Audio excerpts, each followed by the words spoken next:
Hi, I'm Guillaume.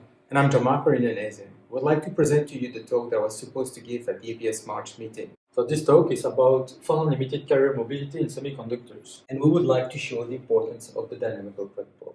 As you can see in this graph, at high temperature, the mobility of semiconductors is limited by electron-phonon scattering. It basically does not depend on the defect concentration. It is thus an intrinsic property of the semiconductor. All theoretical treatments of electron transport in semiconductors are essentially based on Boltzmann equation. Within the relaxation time approximation, the electron mobility is expressed as a function of their velocity v and k and the lifetimes tau and k. And these lifetimes depend on the electron and phonon energies epsilon nk and omega nu q, as well as their occupation function, Fermi-Dirac for the electrons and Bose-Einstein for the phonons. And the final ingredients are the electron-phonon coupling matrix elements G, M, and nu for a given electron wave vector k and phonon wave vector q. Density functional theory and density functional perturbation theory have enabled calculation of these matrix elements from first principles. The key ingredient here is the first order variation of the constant potential due to a phonon mode at wave vector q and branch index nu. And one obviously also needs the wave function and the phonon mode.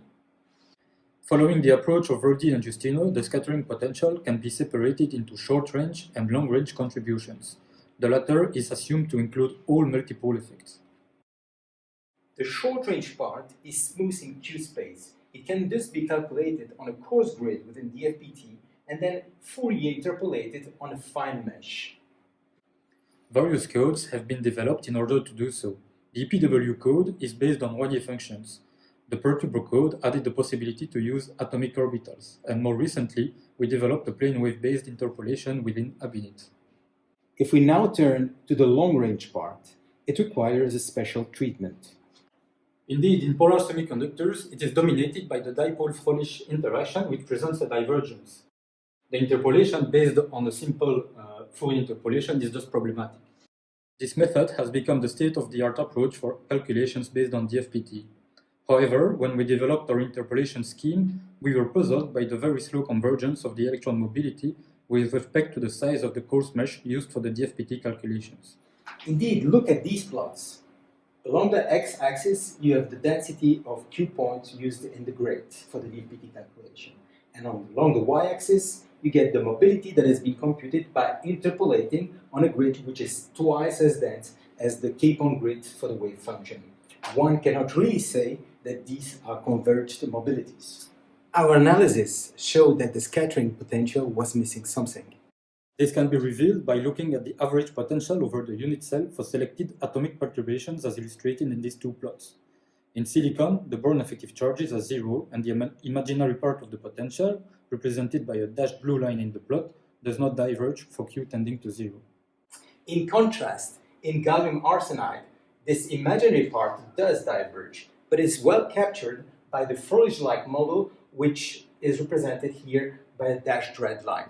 However, in both materials, the real part of the potential, represented by a solid blue line, presents a discontinuity at gamma, which is not captured by the Fröhlich part of the model. Due to this, if one uses the state-of-the-art approach based on Fourier interpolation, unphysical oscillation appear in the potential in Q space close to the gamma point. And this is also reflected in the matrix element. Look at these plots for silicon. They show the potential on the left and the matrix elements on the right, when they are calculated directly on a fine mesh as represented in blue, or interpolated on the same mesh starting from a DFPT calculation on a coarse 9x9x9 mesh. The problem is clear, and we were not actually the first to spot it. Agapito and Bernardi discussed it in detail. However, they indicated that small errors in the electron-phonon matrix element over a small region near gamma in the Brillouin zone cannot affect the mobility. In fact, to describe the discontinuities, we need to go beyond the Fröhlich model, including quadrupoles interactions.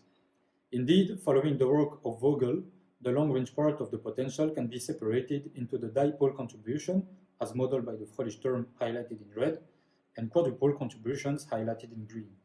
In this equation, the ingredients are the dynamical quadrupole tensor Q kappa alpha and the change in the artery exchange correlation potential with respect to the electric field in Cartesian coordinates.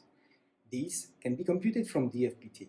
In particular, the quadrupole tensor can be calculated with ab init thanks to the implementation by two of our co-authors, Mikel Royo and Massimiliano Stengel. We would like to mention that a similar approach was recently used by Jalani and co-workers. Their work, which appeared on the arXiv after ours, does however not include the term related to the electric field.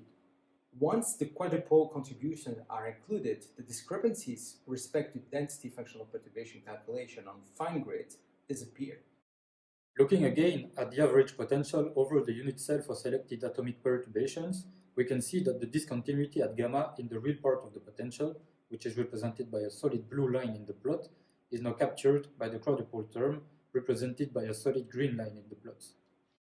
And this clearly improves the interpolation, as can be seen for silicon on the plots of the potential on the left and the matrix element on the right. The new procedure consists in using a coarse 9 by 9 by 9 mesh for the DFPT calculation, removing the dipole and quadrupole contributions, interpolating the resulting short-range part, and adding back the dipole and quadrupole contribution analytically. The results obtained with this approach in dashed green are now in much better agreement with the direct DFPT computations in blue. And the effect on the electron mobility is quite important. First of all, when including the quadrupole terms as represented by the green line, the convergence is much faster. Furthermore, there are differences as big as 10% for silicon and 30% for gallium arsenide when a typical 9 by 9 by 9 grid for Q points is used for the DFPT calculations. The effect is more important in gallium arsenide because most of the scattering channels for electrons close to the band edge involve small momentum transfer due to the small effective mass. In the polar systems that we investigated so far, we observed that the quadrupole term related to Q kappa alpha gives the most important contribution compared to the term with respect to the electric field. For instance, in gallium arsenide, ignoring this latter term changes the electron mobility by less than 0.1%. In conclusion, we have shown that important physics was missing in the state-of-the-art computations of electron-phonon interactions. Namely, the contribution of quadrupoles cannot be neglected in the long-range model of the electron-phonon matrix element. Indeed, without this term, the error on the mobility can be as big as 30% when using a typical coarse grid for the DFPT calculation. All the details of our work are available on the arXiv in the paper listed here. All the development will be made available in ab init version 9, which is going to be released soon. Thank you for your attention.